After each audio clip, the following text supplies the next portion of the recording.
estás? Muy buenas tardes, muchísimas gracias por vernos en sus dispositivos electrónicos. Soy Carlos Fabre y este es un programa más de su canal de Público y Privado. Hoy con un gran tema, precisamente.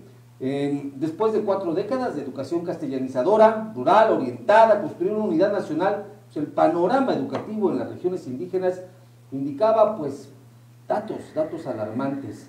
Principalmente los temas monolingüísticos en sus lenguas maternas, índices muy altos de analfabetismo, de deserción precisamente, poca cobertura educativa, escasa significación en función de lo que es la escuela y principalmente el respeto a los pueblos indígenas. Y para eso hoy me llena de mucho orgullo el poder tener en esta mesa a un experto que se ha hecho en el caminar, en el día a día, pero sobre todo también en la relación plenamente institucional, en el manejo adecuado de las políticas públicas, cosa que ahora es difícil encontrar. Y me refiero al maestro Jorge Rosendo Santiago Ramesco. Maestro, bienvenido. Mi querido Carlos, un placer enorme estar contigo y hablar de estos temas tan apasionantes como es la educación regional aquí de los Altos de Chiapas. Gracias, Carlos, por esta entrevista y gracias más que nada porque estás volteando a ver a esta ciudad de San Cristóbal, a los Altos de Chiapas, tan engañada, pero al mismo tiempo tan motivada para encontrar nuevos senderos en los que podamos transitar en el término que nos lleva en este régimen.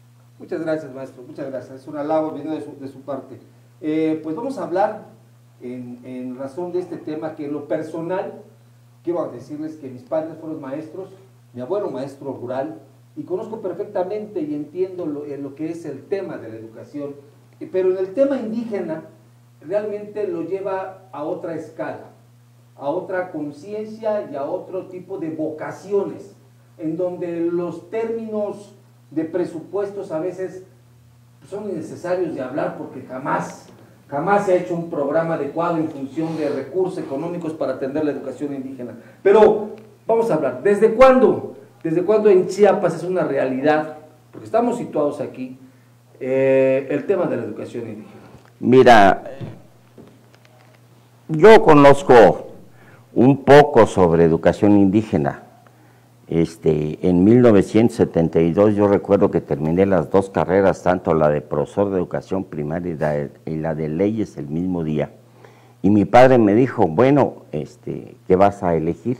O ser agente del Ministerio Público para que vayas a quitarle la torta a otros, o vas a seguir siendo maestro como ya lo vienes haciendo.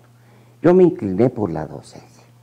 Y entonces, en el transcurso de los primeros 5 o 6 años, me fui a especializar a CREFAL, al Centro Regional de Educación Funcional de Adultos CREFAL en Pátzcuaro, Michoacán, posteriormente en Argentina, y luego regresamos ya a México y empezamos a caminar en lo que se llamaba en aquel entonces educación extraescolar indígena, una metodología creada en función del método bilingüe bicultural del gran antropólogo y maestro don Alfonso Aguirre Beltrán.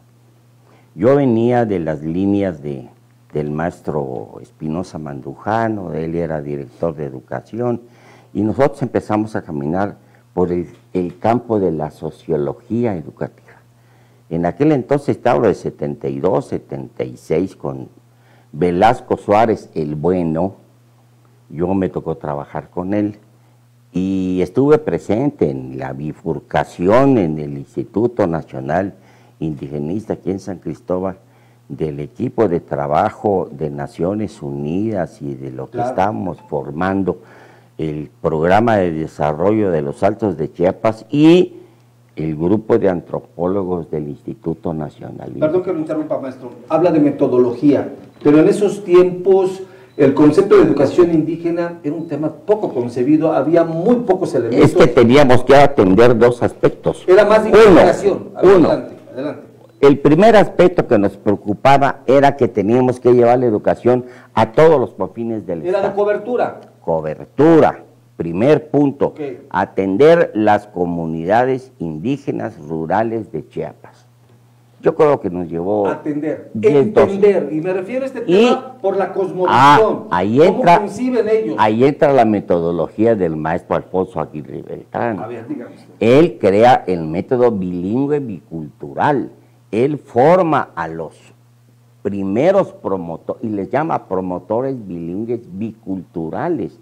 Yo tuve muchos compañeros de escuela, de entre ellos Martín, Eucario, varios que se jubilaron junto conmigo de supervisores escolares.